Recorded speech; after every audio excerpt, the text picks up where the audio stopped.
지난 금요일 아주 특별한 시간을 보냈습니다. 1년에 2번 봉수리 수양관에서 집회를 합니다. 굉장히 뜨겁게 평소보다 많은 분들이 오신 건 아니지만 제가 가면서 버스 안에서 다짐을 했어요.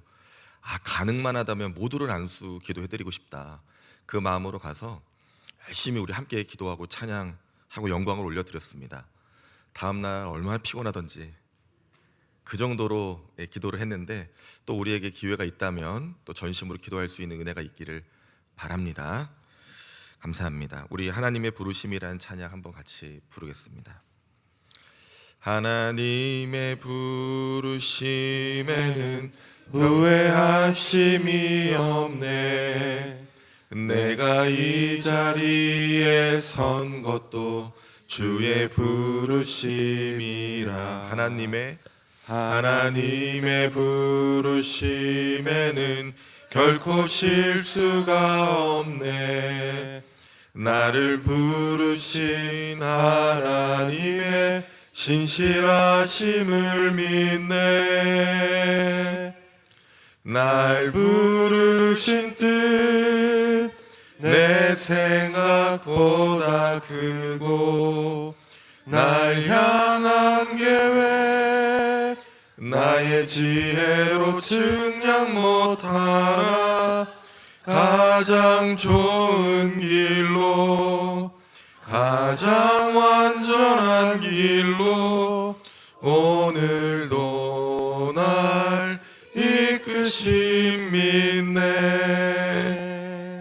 아멘. 가사가 참 좋습니다. 여러분, 앤드류 머레이 목사님의 유명한 책이죠.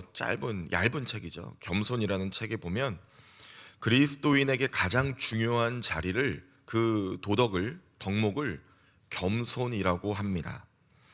겸손을 이해하면 십자가를 이해하는 가장 좋은 길이다라고 이제 써 있어요.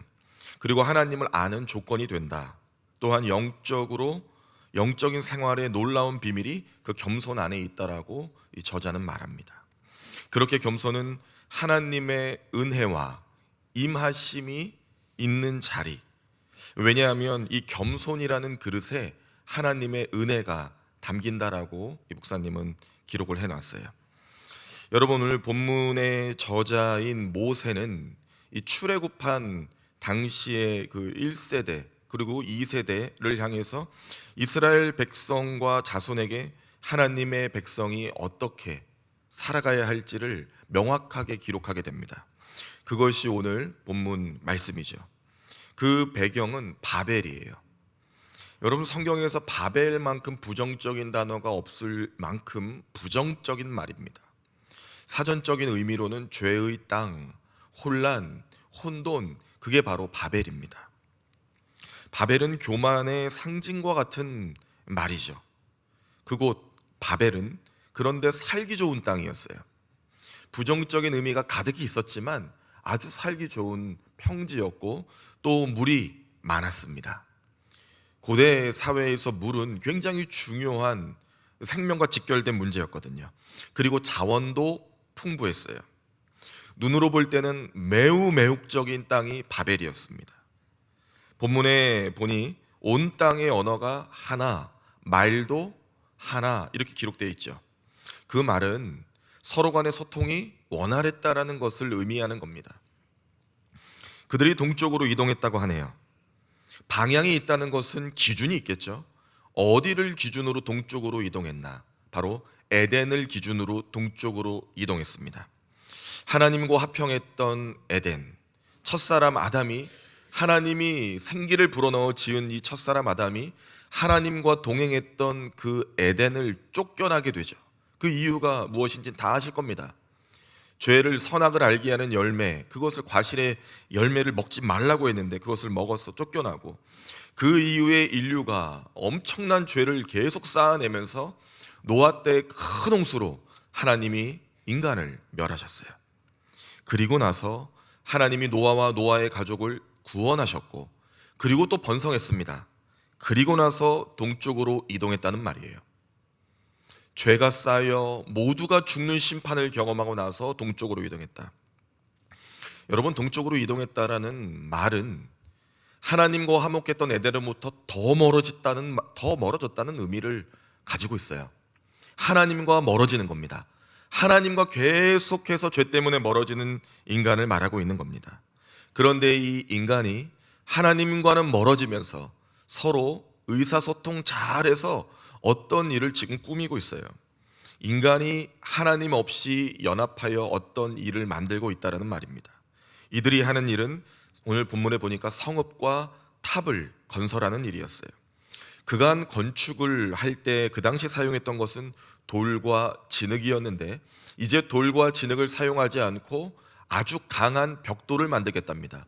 그래서 오늘 본문을 읽어보면 굽다라는 단어가 있죠. 불에 굽는 거예요, 돌을. 그래서 아주 견고한 돌을 만들고 그리고 진흙이 아니라 역청을 바른다라고 해요. 역청은 지금으로 말하면 이 석유를 정제하는 과정에서 나오는 잔류물입니다. 이 천연 아스팔트라고도 하죠. 구운 벽돌과 견고한 벽돌과 아주 강력한 접착제와 같은 역청으로 비에도 물에도 견고한 탑을 짓겠다는 거예요.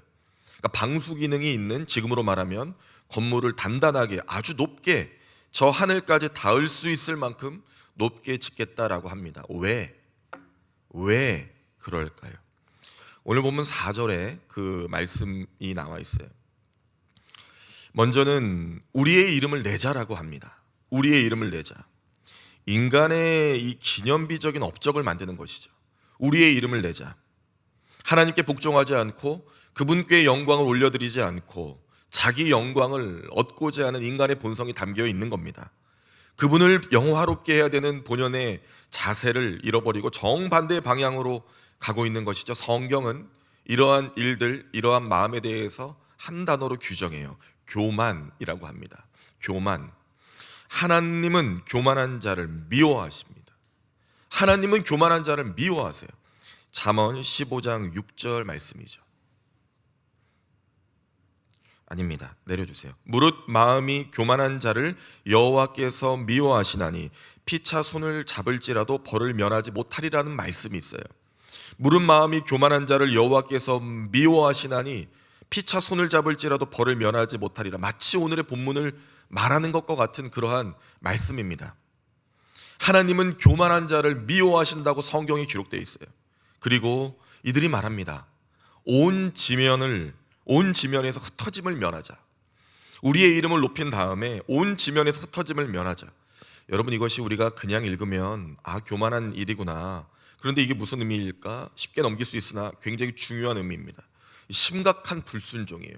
노아가 홍수를 경험하고 나서 인류가, 그리고 9장 1절과 창세기 9장 1절과 7절 말씀들에 보면 생육하고 번성하라고 하시는 하나님의 말씀이 있어요. 여러분, 창세기 9장 7절에 보면 하나님의 언약의 말씀이 있죠. 너희는 생육하고 번성하며 땅에 가득하여 그 중에서 번성하라 하셨더라. 아멘. 여러분, 이 말씀이 무엇입니까? 하나님께서 약속을 해주시는 거예요. 무지개로 약속을 해주시는 겁니다. 다시는 모든 생명을 물로 멸하지 않겠다. 그러니 너희는 안심하고 믿어. 그렇게 나아가 생육하고 번성하라. 흩어지라는 거예요. 그러한 공포 속에 살지 말고 내가 약속을 해줄 테니 너희가 이 언약의 말씀을 믿고 흩어져 생육하고 번성하라라고 하나님께서 명령을 하신 겁니다. 그런데 인간은 하나님의 약속도 증표도 믿질 않았어요. 오히려 더 견고하게 저 끝까지 이 탑을 올리려고 했습니다. 심판으로부터, 물의 심판으로부터 견딜 수 있는 높은 탑, 물의 심판으로부터 견딜 수 있는 최첨단 방수가 되어 있는 역청을 발라 그 당시 기술력으로 할 수 없었던 그 일을 하겠다는 거였어요. 그런데 문제는 이 탑을 올리고자 하는 마음과 중심입니다. 그 속에 있는 게 있어요. 우상 숭배예요. 저들의 목적은 하나님이 아니었어요. 만약에 하나님이 저들의 목적, 비전이었다면 하나님의 말씀을 들었겠죠. 그러나 하나님의 말씀을 듣지 않았어요. 무시했어요. 외면했습니다. 오히려 우리가 물로부터 견딜 수 있는 건물을 짓겠다고 해서 왜 그럴 거라는 거예요. 그들은 다른 신을 구한 겁니다. 다른 신을 구한 거라고요. 바벨은 단순한 인간의 교만이 아니에요. 그 마음에 하나님보다 더 대단한 다른 신을 구하는 우상 숭배가 있었어요. 물의 심판으로부터 우리를 구원할 이는 하나님이 아니시라는 거예요. 이토록 견고한 탑을 내가 올렸다라는 자기의 영광을 드러내는 마음 교만이 또한 다른 우상을 찾게 한 겁니다. 여러분, 우상은 불안해서 생기는 거 아니죠. 우상은 내가 하나님보다 높을 때 생기는 겁니다. 내 속에 무언가 하나님보다 더 사랑하는 것, 하나님의 영광보다 더 자기 영광을 구할 때 만들어지는 것이 우상이죠. 여러분, 5절 이하로 보면 하나님께서 그 성읍과 탑을 보려고 내려오셨다라고 하는 표현이 있죠. 내려오셨다. 인간은 그 어떤 노력과 지식과 지혜로도 하나님께 도달할 수 없습니다. 무엇을 해도, 어떤 노력과 땀을 흘려도 하나님께 한 발도 도달할 수 없어요. 그러나 하나님은 언제든 우리를 보시고 다 꿰뚫어 보시고 다 확인하시고 모든 걸 아시는 하나님이시라는 겁니다. 믿는 자가 죄를 짓는 이유가 뭡니까? 우리 마음에 우상이 있어요. 내가 이 일을 하는 것, 보이지 않는 하나님께서 나를 관찰하시고 나를 주목하시고 나의 패부와 생각과 모든 것을 아신다라고 하는 믿음이 없으면 믿는 사람도 죄를 지을 수 있습니다. 그러나 믿음이 있으면 죄를 짓지 않겠죠. 우리에게 필요한 이 믿음이 얼마나 중요한 겁니까? 하나님은 모든 걸 아세요. 내려오셨습니다. 인간의 노력과 영광이 얼마나 부질없고 초라한 것인지를 오늘 성경이 밝히고 있는 거예요. 예레미야 17장 10절의 말씀이죠. 나 여호와는 심장을 살피며 패부를 시험하고 각각 그의 행위와 그의 행실대로 보응하나니라는 말씀이 있어요. 하나님은 모든 걸 아십니다. 하나님은 모든 걸 아세요.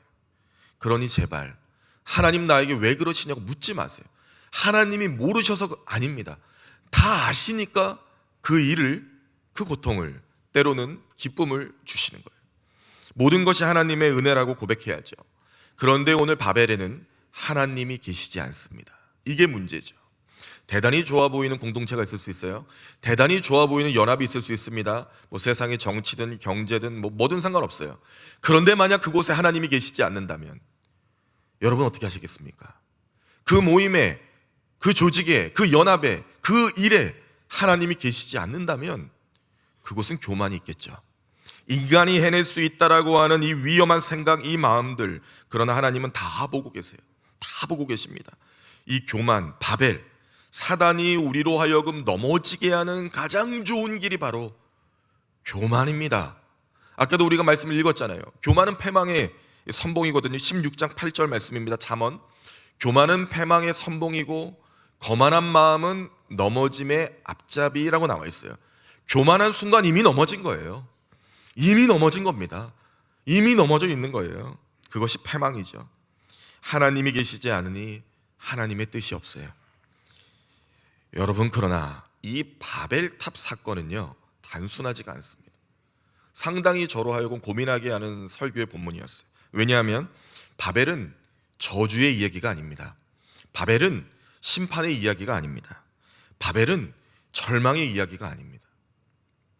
여러분, 그 동안에 가인이 아벨을 죽이고 나서 그 이후에 하나님이 가인을 보호하셨어요. 죄인을 그럼에도 불구하고 살 길을 열어주셨습니다.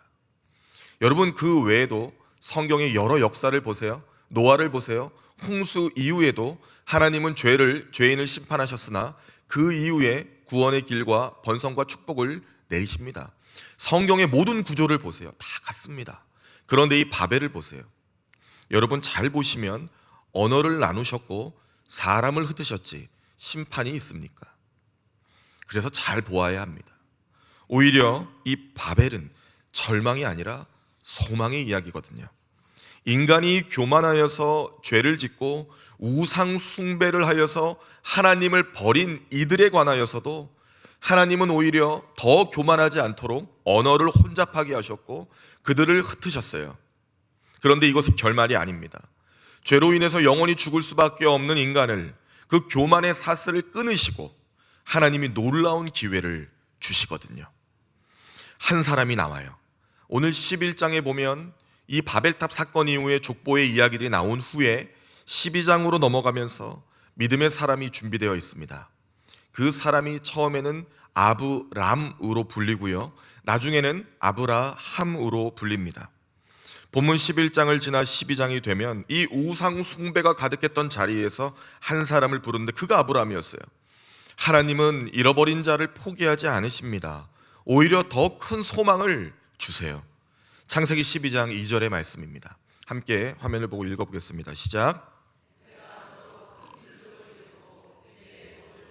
내 이름을 창대하게 하리니 너는 복이 될지라. 아멘. 하나님이 믿음이 없었던, 우상 숭배하던 땅에, 우상을 깎아 팔던 집안에 이 아브라함을 부르셨어요. 그리고 말씀하신 겁니다. 뭐 대단해서가 아니에요. 그저 믿음이 없었던 가정에 우상 숭배로 가득한 땅에 산 사람을 부르신 거였어요. 내가 너로 큰 민족을 이루겠다. 너에게 복을 주겠다. 너의 이름을 창대하게 하겠다. 전혀 새로운 백성을 내가 만들어내겠다. 내가 너에게 허락한 복을 내리겠다. 그 복을 소유한 너를 통해서 민족이 이루어지고 모두가 축복받을 것이라고 놀라운 은혜를 내려주셨어요. 강력한 은혜를 약속해 주셨습니다. 아브라함은 사는 날 동안 엄청난 축복을 받았죠. 그런데 중요한 것은 하나님이 그의 생애에 동행하실 뿐만 아니라 그 후손에는 이스라엘 역사를 대표하는 믿음의 왕 다윗이 있었고, 온 인류의 진정한 왕 예수 그리스도가 나셨다는 거예요. 여러분, 그러니 바벨탑 이야기는 하나의 단편적인 이야기로만 봐서는 안 됩니다. 굉장히 복잡한 이야기예요. 아브라함을 부르셨고 도저히 상상할 수 없는 온 땅과 인간을 구원하시려고 하는 하나님의 캔버스가 펼쳐지는 거예요. 하나님만이 그리실 수 있는 사이즈의 그림이 그려지기 시작합니다. 그 구원의 그림, 영적인 관점으로 봐야 돼요.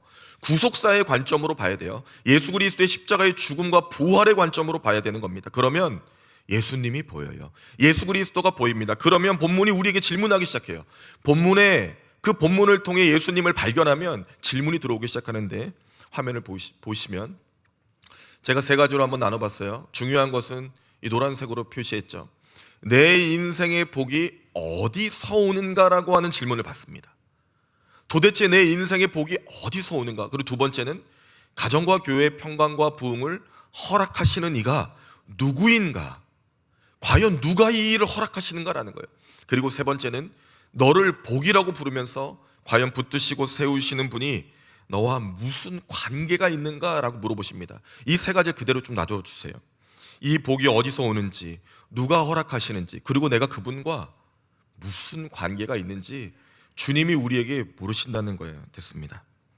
이러한 신앙의 본질에 관한 질문에 관해서 구약의 바벨탑 사건은 그 해결을 멀고 긴 시간을 지나 우리에게 신약에서 답을 얻을 수가 있어요. 바로 사도행전 2장의 오순절 성령 강림 사건입니다. 성령이 불의 혀처럼 갈라져서 각 사람 머리 위에 입술과 마음에 역사하셨어요. 지난주 금요일 밤 봉수리에서처럼 말이죠. 저는 그걸 느꼈어요. 하나님께서 이 시간 역사하시는구나, 강력하게 역사하시는구나. 만약 그 시간 속에 우리가 질병을 놓고 문제를 놓고 기도했는데 하나님이 인도하실 것을 믿음으로 나아가신다면 분명히 역사하실 겁니다. 다른 언어로, 사도행전 2장 4절에 보면 사람들이 다른 언어로 말하기 시작하죠. 우리는 이것을 방언이라고 부르기도 합니다. 성령이 임하셨어요. 각각의 언어로 말하기 시작하는데 무슨 이야기를 하느냐? 11절에 보면, 사도행전 2장 11절에 보면 각각의 언어로 하나님의 크신 일을 말하기 시작합니다. 그러면서 모두가 듣고 놀랐어요. 여러분, 여기 뭐라고 나왔습니까? 모두가 듣고 놀랐다고요. 그 말은 각각 다른 언어로 말하기 시작하는데 들렸다는 거예요. 각각 다른 언어로 말하는데 어떻게 들릴 수 있죠? 성령이 하시는 일입니다.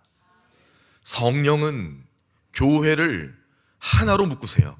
성령은 하나님의 일을 하나님의 백성이 알 수 있도록 전하십니다. 성령이 교회에 말씀하신 거예요. 그래서 모두가 들었어요. 그리고 놀라운 또 말씀이 있어요. 에베소서 4장 3절과 4절의 말씀이죠. 평안에 매는 줄로 성령이 하나 되게 하신 것을 힘써 어떻게 하라고요? 지키라. 4절입니다. 몸이 하나요 성령도 한 분이시니 이와 같이 너희가 부르심의 한 소망 안에서 부르심을 받았느니라. 아멘. 나누어진 언어 속에 성령께서 하나로 듣게 하셨어요. 그리고 놀라운 결과를 얻게 되죠. 초대교회는 기적과 표적을 보게 됩니다. 물건을 서로 나눴어요. 그것이 하나님의 뜻입니다. 그리고 자기 재산을 팔았어요. 가난한 자를 돕습니다. 쉬운가요? 여러분, 이 일이 쉬워 보이세요? 어렵죠. 하나님 뜻입니다. 성전에 모이기를 기뻐했어요. 하나님 뜻입니다. 순전한 마음으로 음식도 나눴답니다. 하나님의 뜻입니다. 사랑하는 여러분, 교회는 이런 곳입니다. 하나님을 믿는 백성은 이런 사람입니다. 이 모든 게 중요하지 않아요. 하나님이 하라고 하신 음성을 들은 거예요. 그래서 힘써 지킨 겁니다. 하나님의 백성의 삶을 어떻게 살아가야 되는지를 얻었어요. 그리고 무엇보다 사도행전 2장 47절의 말씀이죠. 하나님을 찬미하며 또 온 백성에게 칭송을 받으니, 이 뒤는 함께 읽겠습니다. 시작.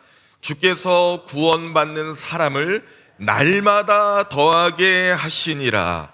아멘. 복음이 전해졌어요. 그리고 그 복음을 듣고 구원을 받습니다. 성령이 우리에게 하시는 말씀을 듣고 흩어져 뭘 해야 하는지를 알려주신 거예요.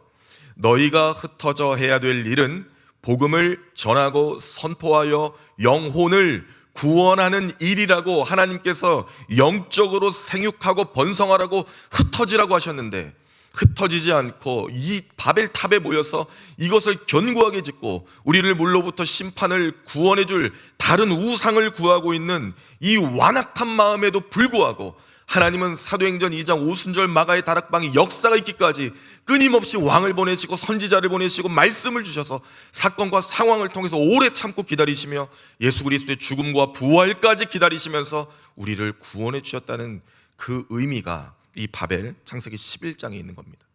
그러니 여러분, 이것이 단순한 이야기가 아니죠. 교회를 하나 되게 하시는, 성도의 마음을 인도하시는, 바벨 사건으로 나뉜 언어가 성령을 통해 하나 되게 하시는 놀라운 역사가 예수 그리스도의 죽음과 부활 가운데 있으니 이것을 전하지 않고 어떻게 살겠습니까? 기쁘고 감사한 일이 우리 안에 있으면 어떻게 전하지 않겠냐고요. 어제 우리 유성환 집사님 둘째 결혼했죠. 제가 주례했습니다. 그 기쁜 소식을 만방에 전해야죠. 온 세계에 전해야죠. 아들, 딸 두고 결혼을 앞둔 부모님 다 같은 마음 아니십니까? 오늘 우리 이상필 권사님 할머니 되셨어요. 강석범 우리 집사님 축하드립니다. 할아버지 물론 되셨지만 또 되셔서 축하드려요. 얼마나 만방에 전해야죠. 오늘 또 이따 기도해 드릴 건데요. 얼마나 기쁘냐. 그런데 도저히 해결되지 않는 죽을 수밖에 없는 나를, 그 창조주이신 하나님이 이 땅에 육신의 몸을 입고 내려오셔서 나를 위해 십자가에 달려 모든 피를 쏟으시고 죽으셨다라는 사건을, 그리고 나를 구원하시기 위하여 살아나셨다라고 하는 이 사건을, 그분이 내 안에 성령으로 임하셨다라고 하는 이 소식을 어찌 전하지 않고 교회라 할 수 있겠습니까? 어찌 전하지 않고 성도라 할 수 있고 목사라 할 수가 있겠습니까? 여러분, 이것을 전하라고 흩어지라 하신 거예요. 이것이 생육하고 번성하다의 참뜻입니다. 그래서 바벨탑 사건은 절망이 아니죠. 바벨탑 사건은 소망이죠. 징계로 보이긴 합니다. 하나님의 징계를 맞은 것 같아요. 부모가 자녀를 사랑해도 때립니다. 요즘에는 큰일 나요. 예전에 학교에서 선생님들이 막 저도 많이 맞았어요. 왜 맞는지도 모르고 그냥 맞으라고 하면 맞았습니다. 그런데 다들 반듯하게 자라나던데요. 요즘에는 참 어렵죠. 그 속에 무엇이 담겨 있는지를 잘 보면 괜찮을 텐데요. 죄로부터 구원하신 하나님의 놀라운 은혜가 있어요. 고린도전서 11장 32절의 말씀이죠. 우리가 판단을 받는 것은 주께 징계를 받는 것이니 이는 우리로 세상과 함께 정죄함을 받지 않게 하려 하심이라. 아멘. 부모가 어린 자녀 때리는 거 잔인한 일이죠. 그렇습니까? 저는 그렇게 생각하지 않습니다. 정말 사랑하고 기도하는 부모라면 매를 들 수 있죠. 그런데 그 한 번의 매가 그 자녀가 사회 생활을 하며 살아가야 될 중요한 질서를 가르칠 수도 있습니다. 만약 그것을 믿고 한다면 과격하게 때리지도 않을 거예요. 엄하게, 그러나 또 정중하게 자녀를 가르칠 겁니다. 그러지 마라. 너 세상에서 그러면 더 큰 화를 당한다. 여기서 엄마한테 한 대 맞고 말자. 물론 자녀는 그때 이해를 못해요. 엄마가 나를 때렸다, 구타했다. 그러나 그 자녀가 성장하여 자녀를 낳고 자기 같은 자식을 만나면 알겠죠? 우리 엄마가 나를 너무 사랑했구나. 네, 그렇습니다. 하나님은 포기하지 않으세요. 용서하십니다.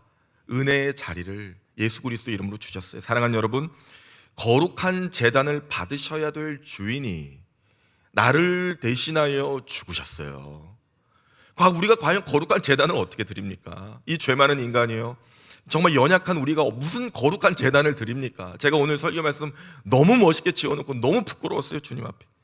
아니, 나를 위해 죽으신 분이 대속제물이 되어주셨는데 무슨 거룩한 제물을. 아니요, 그 보혈이 내 안에 있으니, 성령께서 내 안에 있으니, 그 그리스도와 나를 연합하게 하셨으니 감히 내가 하나님 앞에 그래도 거룩한 모습으로 살아갈 수 있는 기회를 얻었으니, 오늘 바벨이 아닌 오순절 마가의 다락방에 성령의 임재 가운데 오늘을 살고자 몸부림치는 거죠. 하나님의 백성답게, 하나님의 자녀답게, 성령의 다스림과 인도하심을 받는 존재답게 복종하며 하나님 말씀에 복종하고 생명과 같이 예배를 드리는 겁니다. 한 번의 예배가 우리 생명을 건질 수 있어요. 한 번의 예배가 우리 가정을 살릴 겁니다. 한 번의 예배가 우리 자녀의 미래를 바꿀 수 있어요. 사랑하는 여러분, 복음을 전해야 됩니다. 복음을 심어야 돼요. 우리 심령을 새롭게 하는 것은 예수 그리스도의 복음입니다. 선교적 교회가 돼야 돼요. 성도로 살아가야 됩니다. 복음을 전파하는 교회와 성도가 되어야 돼요. 이것이 바로 거룩한 제단을 쌓는 인생입니다. 예수 그리스도의 보혈의 피로 복음을 전하는 인생, 거룩한 제단을 쌓아가는 인생, 우리가 가정에서 또 세상에서 사회에서 어느 곳에 있든지 거룩한 제단을 쌓아가고 복음을 전하는 삶을 살면 그곳에 주님이 임재하시죠. 성령께서 우리로 하나가 되게 하실 거예요. 그 놀라운 역사와 은혜가 바벨의 저주를 끊는 겁니다. 예수의 이름만이, 오직 예수의 이름만이 할 수 있어요. 나를 위해 죽으신 주님, 부활하신 예수 그리스도의 이름을 높이는 그런 존재가 돼야죠. 그래서 우리의 소속을 정확하게 해야 돼요. 나는 주의 것입니다. 같이 해보실게요. 시작. 나는 주의 것입니다. 아멘. 정체성을 확실하게 하세요. 이것도 아니고 저것도 아니고, 오늘은 나는 물질의 것입니다 했다가 내일은 나는 건강의 것입니다, 내일은 나는 자녀의 것입니다. 나는 주의 것입니다 라고 고백해야죠. 그리고 영적인 부요함을 누리세요. 복음을 전하세요. 영혼을 구원하고 생육하고 번성하라. 자식을 많이 낳으라가 아닙니다. 이것은 영적으로 잃어버린 자를 찾자라고 하시는 하나님의 손길이에요. 내 이름으로 네가 가서 한번 찾아봐라, 구해봐라. 보혈의 은혜로 오늘을 사는 우리가 됩시다. 하나님의 나라로 내일을 사는 우리가 됩시다. 성령과 복음으로 하나님을 영화롭게 해야 됩니다. 너무나 놀랍고 귀한 중요한 말씀이 오늘 마지막 구절인데요, 로마서 14장 8절입니다 화면에 보이시죠? 큰 목소리로 우리 같이 읽어봅시다. 시작. 우리가 살아도 주를 위하여 살고 죽어도 주를 위하여 죽나니 그러므로 사나 죽으나 우리가 주의 것이로다. 아멘. 한 번 더 읽겠습니다. 시작. 우리가 살아도 주를 위하여 살고 죽어도 주를 위하여 죽나니 그러므로 사나 죽으나 우리가 주의 것이로다. 아멘. 이러한 인생 되기를 바랍니다. 거룩한 제단의 향기로운 찬양이 되어 오늘을 살고 내일을 소망합시다. 기도하겠습니다.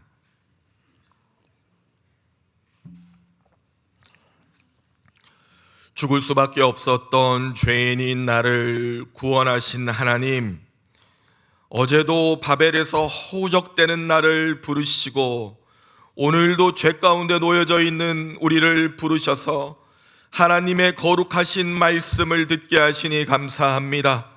성령께서 임하여 주셔서 오순절 마가의 다락방에서와 같이 우리를 하나 되게 하시며 하나님의 말씀 가운데 은혜를 누리게 하셨고, 또한 이제는 그 말씀을 따라 살아갈 수 있도록 힘써 지킬 수 있도록 우리를 인도하여 주셔서 감사합니다.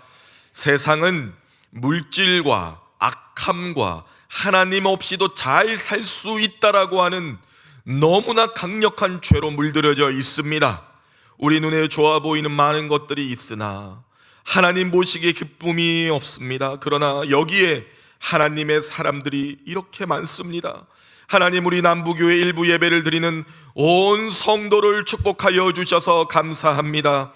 예수의 죽으심과 부활이 우리 가운데 부활신앙으로 새겨져 있으며 하나님 나라와 그 종말의 때를 소망하며, 그럼에도 불구하고 보혈의 공로로 오늘 소망차게 살아가는 은혜를 주셨으니 우리가 죄에 물들여진 인생이 아니라 하나님 하얗게 만들어주시는 은혜의 주님의 사랑과 역사를 믿고 나아가는 주님의 귀한 백성으로 정체성을 분명하게 하고, 사나 죽으나 나는 주의 것입니다, 이 고백이 오늘 일부 예배를 드리는 온 성도와 가정과 우리의 남부의 다음 세대들과 청년들, 그리고 아직 믿음이 없는 우리의 자녀들과 가족에게 동일한 역사가 생길 수 있도록 하나님 은혜를 내려 주시옵소서. 그렇게 역사하신 주님을 믿으며 예수님의 이름으로 기도합니다. 아멘.